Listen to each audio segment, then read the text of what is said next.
Our guest today is the very eminent, the very well-known yogini, the very well-known writer and entrepreneur.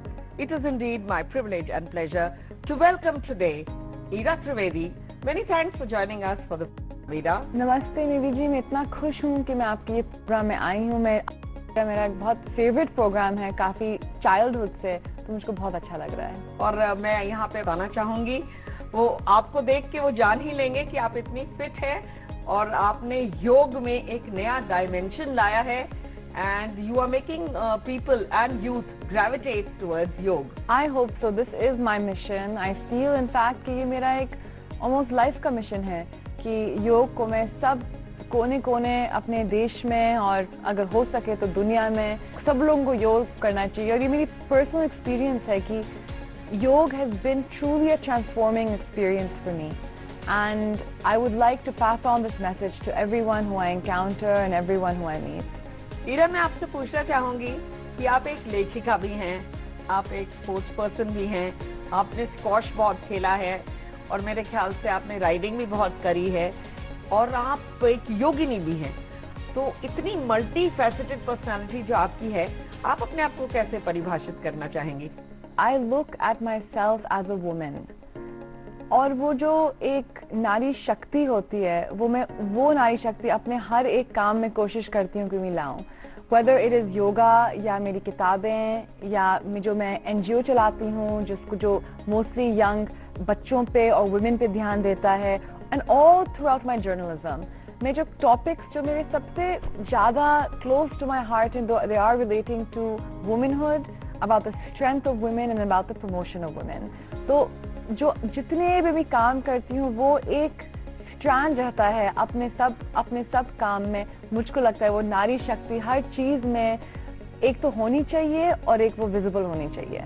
मैं अपने दर्शकों को यहाँ बताना चाहूंगी कि आप तो मिसाल हैं कि योग बदल रहा है और बाबाओं और आश्रमों तक सीमित नहीं है योग। जिस योग की आपने चर्चा की है, जिसे योग ईरा कहा जा रहा है आज के भारत में, और आपकी इतनी ज्यादा फॉलोइंग है इस योग में, तो आपने योग में वो कमाल कर दिखाया है कि योग में युवा को और बच्चों को जोड़ने की कोशिश की है। एक बहुत सुंदर प्रयास किया है आपने इसमें। मैं जब छोटी थी तो योग को बड़ा देखा जाता था कि क्या चीज होती है योग, हमको एक क्लासरूम में डाल देते हैं और सबके पैरों से बदबू आती है और वो वहाँ वो होती कारपेट्स होती है गंदी गंदी, वहाँ बैठा के सब लोग योग करा देते हैं और मोस्ट ऑफ द टाइम तो टीचर बोलती थी कि सब लोग रिलैक्स करो शवासन पे और टीचर खुद ही चले जाती थी या बातें करने। हाँ, ये तो यही होता था हम लोगों का योगा। तो किसी को पसंद ही नहीं था, बोलते थे टीचर्स कि आप मेडिटेशन में बैठो, और फिर मेडिटेशन में बच्चे बैठे हुए थे और कोई मच्छर काट रहे हैं या ये सब हो रहा है। और तो बड़ा योग मीनिंग बहुत ही बुरा एक स्कूलों में एक्सपीरियंस था। इनफैक्ट सबको इतना बुरा एक्सपीरियंस था योग का कि सोचा कि अब योग को मीनिंग योग अब नहीं करेंगे हम लोग। तो मैं दूसरे स्पोर्ट्स में आ गई, मैंने बहुत स्पोर्ट्स खेले और मैं अपने माँ बाप को थैंक करती हूँ कि वो हम लोग 3 सिस्टर्स हैं। उससे हमारा ब्रदर है जो बहुत बाद में पैदा हुआ, पर जो हम 3 सिस्टर्स थी, हमारे पेरेंट्स से ट्रीटेड अस लाइक बॉयज। जैसे कि तुम सबको स्पोर्ट्स खेलना है, तुम सबको स्पोर्ट्समैन बनना है, तो हम लोगों को खूब प्रमोशन दी गई थी कि तुम लोग सब स्पोर्ट्स खेलो। तो एथलेटिक्स तो हमारे मीनिंग वो तो हम करते ही थे, पर योग जो है लगता था कि बड़ा बोरिंग है, बड़ा ऐसे ही, इसको तो हम करेंगे ही नहीं। फिर मैं अमेरिका गई और अमेरिका में क्या हुआ कि मैंने देखा कि यार यहाँ तो एक योगा क्लास के लिए $20 और सब हॉलीवुड की सेलिब्रिटीज योगा कर रही थी। तो मुझको लगा कि यहाँ तो बड़ा क्रेज चला है योगा का और एक योगा क्लास $20, तो देख योगा में कुछ ना कुछ तो बात होगी। मैं इनफैक्ट क्लास कर ही नहीं पाई वहां पे क्योंकि इतना महंगा था। स्टूडेंट थी मैं और स्टूडेंट $20 तो बहुत होता है, तो इसलिए मैं इंडिया वापस आई। इंडिया में हमको एक टीचर मिला, तो मैंने पेरेंट्स को बोला कि चलो योग चालू करते हैं। वो बड़े खुश हुए क्योंकि मेरा वेट बहुत ज्यादा बढ़ गया था और मैं 18 साल की थी। और एक 18 साल की जो एक यंग वुमेन होती है, जब उसका वेट बहुत बढ़ जाता है तो थोड़ा सा वो कॉन्शियस हो जाता है, सेल्फ स्टीम लो हो जाता है, सेल्फ कॉन्फिडेंस लो हो जाता है। तो मेरी स्थिति बहुत ज्यादा बुरी थी। मैं इंडिया आई और मेरे पेरेंट्स ने बोला कि आप एक योग का एक गुरु को घर लाते हैं। तो होता है सिस्टम, हम लोग भोपाल में थे उस टाइम, तो योग गुरु हमारे घर पे आए। वो योग गुरु इतने मोटे, मीनिंग वो खूब हट्टे कट्टे मोटे योग गुरु, एक तो वो। फिर हम लोग जब सबको योगा कराते थे तो वो योगा कराते कराते वो भी शवासन में मीनिंग खुद ही वो सो जाते थे और फिर खुर्राटे मारते थे। तो हमको लगा कि ये हमने फिर से वो योग की बुरी इमेज मन में आई। फिर क्या हुआ कि मैं केरल गई। केरल हम लोग बस किसी कुछ फैमिली हॉलिडे के लिए केरल गए और केरल के बिल्कुल जो हम लोग एयरपोर्ट से एक दिन पहले मैं घर पे बैठी हुई थी और मैंने किताब निकाली शेल्फ से, और एक किताब थी, एक बहुत सुंदर किताब थी, वो दिखने में सुंदर, पिक्चर सुंदर, इतनी अच्छी उसकी सब चीजें उसमें इतनी सुंदर। और मैं तो राइटर हूँ तो मैं किताबों को तो बहुत नजर से देखती हूँ, और फिर मुझको लगता है कि जो किताबें हैं through out my life books have guided मी। जब मुझको गाइडेंस की जरूरत थी तो मैं बुक्स से जो मुझको विजडम आई है वो किसी और चीज से, लोगों से कभी नहीं आई है। The wisdom that books have given me, and books that are just random, कहीं से मैंने उठा ली, कहीं से मैंने भेज दी, कहीं पन्ना पढ़ लिया मैंने, बुक का एक पेज पढ़ लिया, एकदम से वो विजडम आ गई। तो मैंने वो बुक को उठाया तो मैंने लगा कि वाह, ये तो बहुत अच्छी बुक है। कहाँ की बुक है? तो वहां देखा शिवानंद आश्रम। तो मैंने बोला कि अरे शिवानंद आश्रम में इतनी सुंदर किताब बनाई तो अच्छी जगह तो होगी वो, और वो जगह थी केरल में। तो और मैं केरल नेक्स्ट डे जा रही थी, तो मैं केरल गई। मैंने एक काफी ड्रास्टिक मैंने स्टेप लिया। मैंने अपने पेरेंट्स को बोला कि आप लोग चले जाइए वापस, मैं एक बस पकड़ के कोचिन से ट्रिवेंड्रम जाऊंगी। मैं खुद आश्रम जाना चाहती हूँ। मैं अपनी जिंदगी में मैं कभी कोई आश्रम गई नहीं। मीनिंग हम लोग का स्पिरिचुअल एनवायरनमेंट, रिलीजियस एनवायरनमेंट है, पर आश्रम मीनिंग हम लोग कभी आश्रम, मंदिर तो बहुत गए पर आश्रम में कभी नहीं गई थी, और वो भी अकेले। और मेरे पेरेंट्स जो हैं काफी ओपन माइंडेड हैं और they have always given us independence. तुमने बोला हाँ ठीक है, तुम आश्रम जा रही हो, ये अच्छा है, तुम जाओ, कोई प्रॉब्लम आएगी तो हमको फोन करना, या तो नमस्ते, best of luck. So that was their also their greatness कि उन्हें जाने दिया। या तो कोई और let me do your thing, they let me do my thing। कोई और पेरेंट्स बोलते नहीं तुम कहाँ जा रही हो, अकेले जा रही हो, but they trusted me कि she will be safe and she will do it। मैं आश्रम गई और वहां फिर मैंने जो सीखा योगा के बारे में, वहां मैं 5 दिन के लिए गई थी पर मैं 2 हफ्ते के लिए वहां रही, और जो उस 2 हफ्ते में मैंने जो सीखा वो मैंने ये सीखा कि योग जो है बस योग नहीं होता है। योग जो होता है वो एक योगिक जीवन होती है, या बोलते हैं हम लोग योगिक लाइफ। और वो जब मैंने योगिक लाइफ को महसूस किया, एक्सपीरियंस किया, फिर उसके बाद मेरी जिंदगी बदल गई। और जब मैं दिल्ली वापस आई तो मैंने उस योग को अपने बहुत सारी बैटल्स थी, मैं आपको बता नहीं सकती, ऐसी बैटल्स थी। मेरी एक बहुत बुरी नेक इंजरी हो गई थी। मैं अपनी टीचर ट्रेनिंग कोर्स के लिए गई थी, और उसके पहले मैं हॉर्स राइडिंग, जो आपने बोला, मैं खूब हॉर्स राइडिंग कर रही थी, और हॉर्स राइडिंग के कारण गिर गई।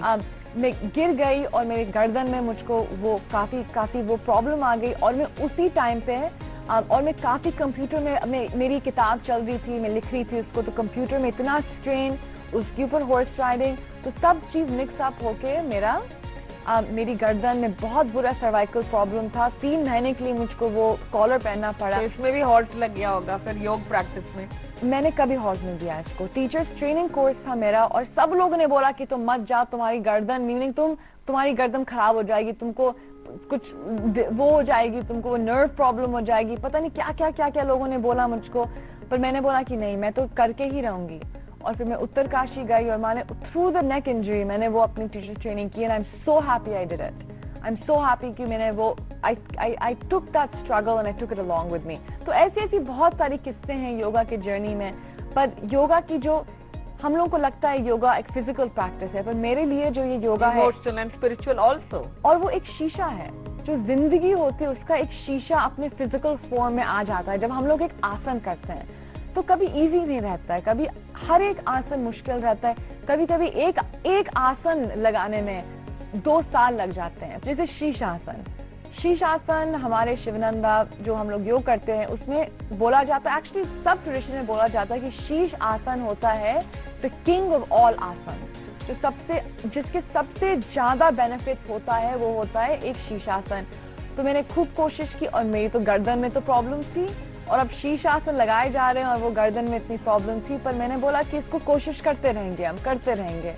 तो शुरू में होता ही नहीं था मुझसे, और सब लोग क्लास में करते थे और मुझसे ही नहीं होता था। मैं कोशिश की और फिर मैं गिर गई। इतना गिरे शीशासन में आप सोच नहीं सकते, मीनिंग कि हम सीख गए कि गिरना भी कैसे गिरते कैसे हैं। और मुझे लगा ये जिंदगी भी ऐसी होती है, एक बार हम सीख जाएं कि कैसे गिरते हैं, एक बार हम वो फियर खो जाएं, जो मेंटल शीर्षासन जो होता है वो मेंटल होता है। मैं अभी चाहूँ तो आपको मैं करा सकती हूँ शीर्षासन, वो आप भी कर सकती हैं अभी। वो बस एक मेंटल होता है कि हम इसको कर सकते हैं या नहीं कर सकते। And that is like life, as we try to overcome our life and our problems, वो fear and struggle is always there, and that is what I realized with any आसन। तो वो जो आसन की जो प्रैक्टिस होती है, हमारे फिजिकल बॉडी के जो एक्सपीरियंसेस होते हैं, वो मुझको लगता है काफी हम लोग उसको एक शीशे जैसे देखें हैं। ये हमारी लाइफ भी ऐसी है, हमारी लाइफ की स्ट्रगल्स भी ऐसी हैं, तो बहुत एक। और आज आप उसी पड़ाव से हट के लाखों लोगों को शीर्षासन करना सिखा रही हैं। होपफुली। और मैं सबको, अपने सब स्टूडेंट्स को, मेरे सब व्यूअर्स को मैं बोलती हूँ कि आप कोशिश करें, आप डरे नहीं, आप डरे नहीं, क्योंकि कभी कभी आसन जो होते हैं हमको लगता है कि ये इतना डिफिकल्ट है, कैसे होगा। पर इवन मी, जो एक एक्सपीरियंस योगा टीचर, योगाचार्य है, रोज मैं स्ट्रगल करती हूँ योगा के साथ। मैं आपको ये बता दूं, क्योंकि जो आई थिंक एक पूरी लाइफ टाइम लग जाएगी बस एक आसन को परफेक्ट करने में, पूरी लाइफ टाइम। तो ये योगा जो है मेरी जिंदगी में बहुत एक सुंदर एक्सपीरियंस लाया है, और वो एक डेली एक्सपीरियंस है, जो एक मेरा खुद का पर्सनल योगा एक्सपीरियंस है। हाँ, योग का मौसम है, योग का चलन है, अब इंटरनेशनली भी हमें रिकग्निशन मिल गया है भारत को। हम इसमें पहले से ही आगे थे, हमारी कल्चर में योग शुरू से छुपा था। तो अब मैं आपसे पूछना चाहूंगी हमारे दर्शकों के लिए फायदे योग के, जैसे कि आप मॉर्निंग में क्या करना चाहिए, सूर्य नमस्कार के विटामिन डी के लिए भी बहुत फायदे होते हैं, उसके बारे में हमें सबको बताइए प्लीज। तो पहले मैं एक पॉइंट बोलना चाहूंगी कि जो योग होता है वो दूसरे एक्सरसाइजेज से या दूसरे स्पोर्ट्स से क्यों अच्छा होता है। आपने जब मेंशन किया था कि मैं स्क्वॉश मैंने इंडिया लेवल पे खेला था, नेशनल लेवल पे मैं रैंक थी, मैंने रनिंग की बहुत मैंने जब रनिंग में, और काफी मैंने मैराथन भागी हैं, 3-4 महीने मैराथन भागी हैं मैंने, और उस सब करने के बाद जिम में जाती थी बहुत, जैसे कि आजकल का यूथ जिम क्रेजी है। जिम क्रेजी, मैं भी जिम क्रेजी हुआ करती थी, मैं बहुत लगाए मैंने चक्कर जिम के। पर योग पे मैं जब आऊं तो मैं अपने एक पहले अपने पर्सनल व्यू से ले लूं, क्योंकि मुझे लगता है जो पर्सनल स्टोरीज होती हैं वो बहुत पावरफुल होती हैं, और मैं अपनी जब बताती हूँ तो मैं लोगों को बता दूंगी, देखिए आपकी जिंदगी और मेरी जिंदगी में इतना अंतर नहीं है, मैं भी यही सब चीजें करती थी, और फिर yoga has brought this transformation to my life. क्योंकि मैंने सब चीजों करने के बाद, as I said, as a young women, you want to look good. आजकल के जमाने में भी इतना ज्यादा आ गया है, जैसे इंस्टाग्राम, फेसबुक, सब पिक्चर्स अपने आप देखते रहते हैं, तो हम लोग इतना बॉडी कॉन्शियस हो गए हैं as a generation. We really have become a very body conscious generation. तो मैं भी बहुत बॉडी कॉन्शियस हुआ करती थी, और योग ने वो सब चीजें चेंज कर दी। मैंने इतना स्ट्रगल किया अपने वेट के साथ, जब मैं अपने 20s में थी, अर्ली 20s में थी, तो इतना स्ट्रगल किया है, डाइटिंग, कैलोरी काउंटिंग। एक वक्त था कि मैं अपने पॉकेट में एक बुकलेट कैरी करती थी, और जो हर एक कैलोरी जो मैं खाती थी मैं उसको रिकॉर्ड करती थी कि कैलोरी काउंटिंग करें, मेरा वेट कम होए। योग ने सब चीज बदल दी। अब मैं जो है रोज 45 मिनट से, इवन 45 मिनट का भी योग हो जाए मेरे लिए बहुत अच्छा है, और मुझको टोटल शेप में रखता है। जो दूसरी एक्टिविटीज होती हैं, they work on our physical outside of our body. बिल्कुल, जो योग होता है, it works on our organ, it works on our digestion system, it works on our endocrine system. जो हमारी अंदर की body functioning है, योग works on that, and that is the most important. That is the most important, to be able to work on the inside functioning of our body with hormones, with the brain. तो neural systems में इतना ज़्यादा हम लोगों का वो रहता है. It's so important to maintain that, especially for growing kids. Yes. That is incredibly important. So that is what yoga does. It works not just on your outside, but also on your inside. And that is how it is very different from anything else. For example, why for diabetes? Or why for any other disease हम लोग योग देते हैं, वो exactly उस organ को target करता है, जो हम लोग साइड में ट्विस्ट करते हैं, हमारा पैंक्रियास में वो मसाज होता है, वो स्टिमुलेशन होता है पैंक्रियास का, उसकी फिर फंक्शनिंग ठीक होती है। सूर्य नमस्कार होता है, एक तो बोला जाता है कि उसको सुबह करना चाहिए outside in the sun, because उसमें विटामिन डी का बॉडी को, and just that amount of exposure to the sun is enough. मैं तो बोलती हूँ कि सुबह वाली सन होती है before 8 o'clock in the morning, उसमें आप अपना 15 मिनट सूर्य नमस्कार कर दें, आपको विटामिन डी की कभी प्रॉब्लम आएगी ही नहीं। और इतना बड़ा ये एपिडेमिक हो गया हमारी कंट्री में विटामिन डी का, हड्डियों में दर्द, हड्डियों इतनी बहुत, सबका विटामिन डी लेवल लो है, क्योंकि हम इतना जाते ही नहीं है बाहर। क्योंकि हम लोगों को लगता है कि हमारी कम काले हो जाएंगे, हमारी स्किन है टैन हो जाएंगे, तो इसलिए हम लोग जाते ही नहीं है बाहर, और काफी बड़ी प्रॉब्लम होती है ये। तो सूर्य नमस्कार का बस ये बेनिफिट नहीं होता, तो सूर्य नमस्कार stretches each and every single part of your body, meaning वो एक फुल बॉडी वर्कआउट है 360 डिग्री। तो इससे अच्छा कोई वर्कआउट इन्वेंट हुआ ही नहीं है अभी in the history of this world. अब सूर्य जितना अच्छा सूर्य नमस्कार होता है, तो मैं जो बोलती हूँ, जो जिम जाते हैं लोग, मैं उनको बोलती हूँ आप जो है अपने जिम रूटीन में ये 10 मिनट का योग करिए। आप इस सूर्य नमस्कार से बस चालू करिए और अनुलोम विलोम कपालभाति 2 प्राणायाम कर लीजिए और आपके लिए बहुत अच्छा रहेगा। नेक्स्ट तो योगा भी है, कोई कॉम्प्लिकेटेड इतना नहीं है, और इसलिए मैं अपनी नई book the 10 minute yoga solution में यही लोगों को बताना चाह रही हूँ कि देखिए, आपको लगता है कि हमको 1 घंटे की क्लास कहीं ढूंढना पड़ेगी, वहाँ चालू करना पड़ेगा, हमसे होता नहीं है, वो कोई जरूरत नहीं है, घर में हो सकता है, घर में हो सकता है। वो आप 10 मिनट का योग अपने घर में चालू करिए, जब आप गाड़ी ऑफिस जा रहे होते हैं उस गाड़ी में आप कर लीजिए 10 मिनट का योग। इतना सिंपल होता है योग कि आप कहीं भी चालू कर सकते हैं, और 10 मिनट योगा सोल्यूशन वही हमको सिखा रहा है। आपने मॉर्निंग के लिए और इसी तरह का 10 मिनट योग बताया जो बहुत पॉपुलर हो गया है, और साथ में आपने नाइट में सोने के पहले भी बताया कि बहुत सारी ऐसी लोगों को डिजीजेस होती हैं जैसे नींद नहीं आती, डिप्रेशन होता है, इंसोम्निया होता है, चलने लग जाते हैं रात को, तो उन सब के लिए जो आपने ये सोल्यूशन निकाला है जो लोगों को इतना पसंद आया भारत में, उसके बारे में भी हमें थोड़ी सी जानकारी दीजिए। देखिए, क्योंकि क्या होता है कि सुबह जब हम लोग कहीं रश करना चाहते हैं तो लगता है कि यार 45 मिनट का योग नहीं कर पाएंगे, चलो निकलते हैं बस, और हम 45 मिनट मीनिंग 0 मिनट करते हैं। तो मैंने बोला कि आप सुबह बस 10 मिनट का अगर आपने योग किया, आपके लिए इतना इफेक्टिव हो गया, आप बस 6 सूर्य नमस्कार कीजिए और 2 मिनट का कपालभाति करिए और अनुलोम विलोम कीजिए। आपका मीनिंग आपको कुछ और करने की जरूरत ही नहीं है। This along with basic walking and a control diet आपके लिए बहुत है। तो मैं तो इतना भी नहीं बोल रही हूँ कि आप 1 घंटा करिए, मैंने बस बोला कि आप 10 मिनट से चालू करिए योग और आपकी पूरी जिंदगी बदल सकती है। सोने के पहले आजकल की इतनी इंसोम्निया की प्रॉब्लम्स आ गई हैं, और जब हम लोग सोते भी हैं तो हमारी बॉडी प्रॉपर्ली रिलैक्स नहीं होती है। मैं आपको अपनी खुद की एग्जांपल देता हूँ, मैं भी कोई परफेक्ट नहीं हूँ, अभी भी even I falter a lot. अभी क्या हुआ, जस्ट लास्ट नाइट मैंने एक खूब लंबी वॉक लगाई शाम को। मैं वॉकिंग मुझको पसंद आता है, पार्क में थोड़ा सा शाम वो जो ग्रीनरी होती है काफी आंखों को रिलैक्स कर देता है। पर मेरे 1-2 दोस्त थे साथ में, हम लोगों ने 3 एक्स्ट्रा राउंड मार दिए पार्क के, और फिर मैं इतना थक गई, काफी थक गई, और फिर मैं थक गई का मतलब कि 8:30 बजे हम लोग गए थे एक स्ट्रोल के लिए और काफी इंटेंस हो गया। तो फिर मैं घर में आई, चलो थोड़ा सा रिलैक्स करते हैं, मैंने टीवी ऑन किया, और मैं इतना टीवी देखती नहीं हूँ स्पेशली रात को सोने के पहले। आपने सही बोला, वो इतना महत्वपूर्ण नहीं होता है, क्योंकि काफी टाइम वो इमेजेस जो होती है हमारे मन में रह जाती हैं और हम अच्छी तरीके से रिलैक्स नहीं कर पाते। तो बिल्कुल सोने के पहले टीवी हम लोगों को नहीं देखना चाहिए। तो मैंने टीवी देखा, और मैं टीवी देखते देखते मुझको खूब नींद आई और मैं गई और मैं अपने बिस्तर पे सो गई। फिर मैं उठी सीधा 2:30 को, 2:30 मैं उठ गई, और फिर उसके बाद तो मैं सो ही नहीं पाई। उसके बाद मैं सो ही नहीं पाई, और फिर ऐसे ही दिन पूरा, सुबह उठी और खूब थकी हुई थी। और वो क्यों? क्योंकि मैं सोने के पहले मैंने बिल्कुल मैंने अपनी बॉडी को रिलैक्स नहीं किया। मैंने सोचा था कि इतनी मैंने लंबी वॉक लगाई है कि ये टीवी देखना और सोफे पे लेटना रिलैक्सेशन होता है। नहीं, रिलैक्सेशन नहीं होता।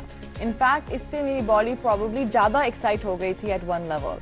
तो इसलिए मेरी बॉडी इतनी टेंस थी और इतनी टेंशन थी कि वो टेंशन ने मुझको 2:30 को उठा दिया सुबह। Right. तो बहुत लोगों के साथ ये होती है कि हम लोग सोच रहे हैं कि हम लोग टीवी देख के रिलैक्स कर रहे हैं पर नहीं कर रहे हैं। तो जो मैंने रूटीन दिखाया है अपनी बुक में 10 मिनट योगा सोल्यूशन में, मैंने सिंपल से आसन दिखाए कि मैंने बोला कि अगर आप ये 10 मिनट का करेंगे योग, एक तो आपको बहुत तुरंत नींद आएगी, नंबर 2 आपको ज्यादा अच्छी क्वालिटी की नींद आएगी, तो आपको सोना कम पड़ेगा, आप सोएंगे ही कम, एंड थर्डली आपको जो in the sense you'll be much more energetic in the morning because you slept deeper, and that is very important, the quality of sleep that you sleep, not the hours of sleep. Absolutely. तो यही मैंने बताया कि ये छोटे छोटे 10-10 minute का योग जो ऑफिस जाते हैं, अगर वो लोग अपने ऑफिस में ही थोड़े से 10 मिनट के आसन लगा लें, उनके लिए बहुत बेनिफिशियल होगा। तो ऐसे ऐसे मैंने योग दिखाए हैं लोगों को, और आई थिंक उनको काफी अच्छा लगेगा। Yes, we're all so fond of seeing many places and traveling across the country. We now take you for a very pleasant journey. Stay tuned. That was some wonderful places that we took you to, and we now resume our conversation with Ira Trivedi, the very famous yogacharya and writer. आपने सबसे remarkable जो काम किया है, ये सुनते हुए और बताते हुए भी बहुत अच्छा लगता है। जो आप नमामि योग फाउंडेशन चला रही हैं, उसमें आपने स्लम वाले बच्चों को इतना महत्वपूर्ण टास्क आपने किया कि उनको भी योग से आपने परिचित कराया और उनकी भी उसमें आपने रुझान और दिलचस्पी बढ़ा दी। और मैंने इसलिए किया क्योंकि मुझको लगा कि देखिए स्कूल के बच्चों की तो मैंडेटरी हो ही गया, उनको तो पसंद भी नहीं आता योग, और ये बच्चे जो हैं तो स्लम्स में रह रहे हैं, जो अंडर प्रिविलेज्ड बैकग्राउंड से आ रहे हैं, इनको तो बहुत ज्यादा इनको तो उनके आउटलेट बहुत कम होते हैं इनके लिए, और फिर ये उनके हैबिट्स खराब हो जाते हैं, स्पेशली जो गर्ल्स होती हैं। और मुझको लगता है कि इन बच्चों को योग के बहुत बेनिफिट्स आएंगे, ये इनके लिए एक बहुत अच्छा प्रोफेशन बन सकता है। अभी तो हमारे बच्चे बहुत छोटे छोटे हैं, तो मेरे दिल में ये विश है कि जब ये बड़े हो जाएं, जब ये बच्चे जब ये जो हम बच्चों से सिखा रहे हैं और जो उनकी जो यंग गर्ल्स हैं, जब ये लोग बड़े हो जाएं तो हम इनको टीचर्स बनाएंगे योगा के, फिर ये अपने वापस जाके कम्युनिटी में योग सिखाएंगे और योग का वो करेंगे। तो और ये शौक से करते होंगे। और कितने बच्चे हैं आपके पास जो आते हैं? हम पता है अपने टीचर्स को अलग अलग स्कूलों में भेजते हैं। अच्छा। तो जैसे अंडर प्रिविलेज्ड स्कूल्स होते हैं, बहुत सारे हैं इंडिया के ऑल ओवर, हमारी तो अभी संस्था दिल्ली में ही चलती है, तो हम लोग इन ऑर्गेनाइजेशंस को जो जहाँ उनके पास they don't have the money for yoga teachers, हम योगा टीचर्स अपने वहाँ भेजते हैं और इन ऑर्गेनाइजेशंस या स्कूल्स में ये बच्चों को कराते हैं। तो हमारे बहुत बच्चे हैं, ये वो स्कूल्स में जाके मीनिंग जो class 3, 3rd, 4th, 5th, 6th तक के बच्चों को सिखाते हैं। आप एक लेखिका भी हैं, हम अपने दर्शकों को बताना चाहेंगे। तो मैं पूछना चाहती हूँ कि इसमें जो आपका फोकस या मूल बिंदु रहा आपके किरदारों का, वो हमेशा हमने देखा है स्त्री ही रही, तो इसके पीछे क्या राज है, क्या कहानी है? मेरी पहली बुक जो आई थी, अब तो उसके 10 साल हो गए हैं ऑलमोस्ट, मेरी जो पहली किताब आई थी what would you do to save the world, या इस ताज के हीरे चुभते हैं। एक्चुअली काफी एक इंटरेस्टिंग बात है कि मैं एक पैजेंट में गई भाग लेने के लिए, एक मिस इंडिया बनने के लिए, पर मैं निकली उस पैजेंट मैं एक राइटर बन गई। तो जिंदगी मैंने अब देख लिया कि जिंदगी के जो मार्ग होते हैं वो आपको कहीं भी ले जा सकते हैं। मैंने कभी सोचा नहीं था कि मैं एक योगिनी बनूंगी। मैंने तो जैसे आपकी योगा की जर्नी बताई आपको, मैंने तो योगा चालू किया था वेट लॉस के लिए। मुझको लगा था अब चलिए अपना हम वेट घटाते हैं, इसके लिए हम योगा करेंगे, और this is my introduction to the yogic life. और करते करते मैं एक टीचर बन गई, फिर टीचर के बाद मैं एक आचार्य बन गई। तो अब ऐसे योग बढ़ता जा रहा है। तो मुझको कभी मैं सोच नहीं सकती थी, जब मैं छोटी थी मैंने कभी सोचा कि मैं राइटर बनूं। कभी मुझको बुक्स तो बहुत पसंद थी, जैसे मैंने आपको बोला था पहले भी, books have always been my guiding forces. तो मुझको बुक्स तो पसंद थी और मैं इतना बुक्स पढ़ती थी, पर लिखना, हाँ मैंने अटेम्प्ट किया था। मैं जब 6-7 साल की थी तो मैंने एक बुक लिखी, कोशिश की थी लिखना, पर अब 6-7 साल के बच्चे आपको तो मीनिंग वो क्या लिखा होगा मुझको तक याद नहीं है। पर आपके घर में भी कोई लेखक है जिसने आपको इंस्पायर किया? जो मेरी ग्रैंड मदर हैं, वो उनका नाम है क्रांति त्रिवेदी, और उनने करीब 50 बुक्स लिखी होंगी। और जो क्रांति जी त्रिवेदी जो थी, उनके ऊपर अभी 3 साल पहले एक स्टैंप निकला, इंडियन गवर्नमेंट ने स्टैंप निकाला उनके नाम के ऊपर, क्योंकि वो उनने इतनी अच्छी किताबें लिखी और वुमेन सेंट्रिक किताबें हैं। और उनकी किताबें हिंदी में ही तो हम कभी पढ़े नहीं छोटेपन में, क्योंकि हम इंग्लिश की किताबें पढ़ते थे। पर अब मुझको लगता है कि वो मेरी दादी का सबकॉन्शियस जीन्स तो हुआ ही होगा इफेक्ट। उनको देखते देखते हमको मालूम ही नहीं था कि पर हम उनने भी हमको इंस्पायर किया है। हम लेने जा रहे हैं एक छोटा सा ब्रेक, बने रहिए हमारे साथ, बातचीत का सिलसिला जारी रहेगा जानी मानी योगाचार्या ईरा त्रिवेदी के साथ। Music transcends all boundaries, so now we take you for some anthronic music. आइए सुनते हैं कुछ गीत। Welcome back, and that was a wonderful song that we just heard. And we now resume our conversation with a very eminent yogacharya and writer, Ira Trivedi. आप जब I think standard 2 में थी, तब आपने पद्मासन शुरू किया था, तो वो भी एक बहुत दिलचस्प कहानी है, तो वो बताएं। वो मैं आपको बताऊं कि सेकंड में थी मैं, और मेरी बहुत कम या नॉन एग्जिस्टेंट ही सोचो कि लीडरशिप स्किल्स थी। मैं ज्यादा बात, मेरे दोस्त भी कम ही थे और मैं अकेले, बस थोड़ा सा इंट्रोवर्टेड नेचर था ही मेरा, क्योंकि मुझको बुक्स बड़ी पसंद थी, तो मैं बस बुक्स पढ़ती जाती थी। तो फिर और क्या हुआ कि कोई क्लास का मॉनिटर बन गया, कोई इसका मॉनिटर बन गया, तो मुझको बड़ा लगता था कि देखो सब लोग मॉनिटर बने जा रहे हैं, मुझको तो कोई स्कोप ही नहीं है मॉनिटर बनने का। तो फिर एक योगा की हमारी क्लास हुई, और योगा ने बोला, टीचर ने बोला कि चलो एक योग का मॉनिटर अपॉइंट करना है, तो किसको अपॉइंट करें। तो बोले बच्चों सब लोग कोई कुछ एक पद्मासन लगाओ या कोई भी आसन लगाओ और दिखाओ कि कैसे करते हो। और फिर मैंने कभी किया नहीं था जिंदगी में पहले, और मैंने पद्मासन लगाया और पहले वक्त में ही बिल्कुल परफेक्ट मेरा लग गया। तो टीचर ने देख के बोला कि चलो तुम्हारा पद्मासन अच्छा, तो तुमको हम योग मॉनिटर बनाते हैं। तो फिर मैं जैसे योग मॉनिटर बनी, तो उसके बाद वो एक बहुत जरूरी स्टेप था मेरे लिए, मुझको भी लगा देखो मेरे में भी है लीडरशिप क्वालिटी, बिल्कुल मैं भी बन सकती हूँ एक मॉनिटर, फिर मैं भी मेरे में भी वो शक्ति है। तो वो छोटा सा किस्सा है, पर मुझको इतना याद है वो कि जब पहले जिंदगी में मैंने लीडरशिप पोजीशन थी, बिल्कुल वो योग मॉनिटर की थी। और आपने इतनी प्रेस्टिजियस यूनिवर्सिटी कोलंबिया में अपनी पढ़ाई की, उसके बारे में कुछ बताएं, कुछ एक्सपीरियंस शेयर करें हमारे साथ। What exactly did you not learn in the West? मैं आपको बताऊं कि बाहर इतने मशहूर इंस्टीट्यूट में पढ़ने का किताबों से हम लोग बिल्कुल नहीं सीखते हैं। जो क्लासेस मैंने ली थी, मुझको तो कुछ याद भी नहीं है। जो मैंने वहाँ सीखा था वो लोगों से सीखा था। वो जो मैंने वहाँ जो सीखा था, it was from the stories of the people। क्योंकि मैं राइटर तो हूँ ही, तो मुझको लोगों की जैसे मैं किस्से और कहानी सुनती थी। हम लोग यहाँ की लेक्चर, क्योंकि अच्छा इंस्टीट्यूट था, तो बहुत बड़े बड़े लीडर्स आते थे हमारे यहाँ। ओबामा आया था, जैसे वॉरेन बफेट आया था, ये लोग ऐसे लोग आके हमारे यहाँ जब, तो उन लेक्चर्स में जो लोग जो मैंने सीखा उनके लाइफ के बारे में, जो उनकी inspirational stories, that is what has lasted with me. तो I think when you go to a prestigious university, it opens up these sort of conversations, these sort of stories, it makes them alive for you. So that was something I learned, and this is something that I really carry with me. And now I'd like to share with everybody that you go to all IITs, IIMs, and you're called for, giving your talks on yoga, and you're inspiring so many actually. Nidhi ji, मैं कोशिश करती हूँ, मैं अभी भी कोशिश करती हूँ कि कॉलेज में जब बुलाएं तो मैं जाऊँ। ये मुझको मालूम है कि ये बड़ा जरूरी है बच्चों को जाना और उनसे लेक्चर करना, और थोड़ा सा मुश्किल हो जाता है क्योंकि काफी टाइम IITs या IIMs अपने सिटीज में नहीं होती हैं, थोड़ा सा दूर हटके थोड़ी सी होती हैं। हैदराबाद, अहमदाबाद, हैदराबाद में भी नहीं, वो हैदराबाद के 2 घंटे बाहर होती हैं। तो थोड़ा सा ऐसे थोड़ा सा मुश्किल पड़ जाता है कि हम लोग जाएं और करें अपने बिजी स्केड्यूल पर मैं ऑलवेज कोशिश तो करती हूँ कि मैं कॉलेजेस या स्कूल में जाकर बच्चों को at least once every 3 months, I go to one to give a lecture to them. And on this lovely pragmatic note, we'd like to thank you for coming here and sharing your views and insights with all of us.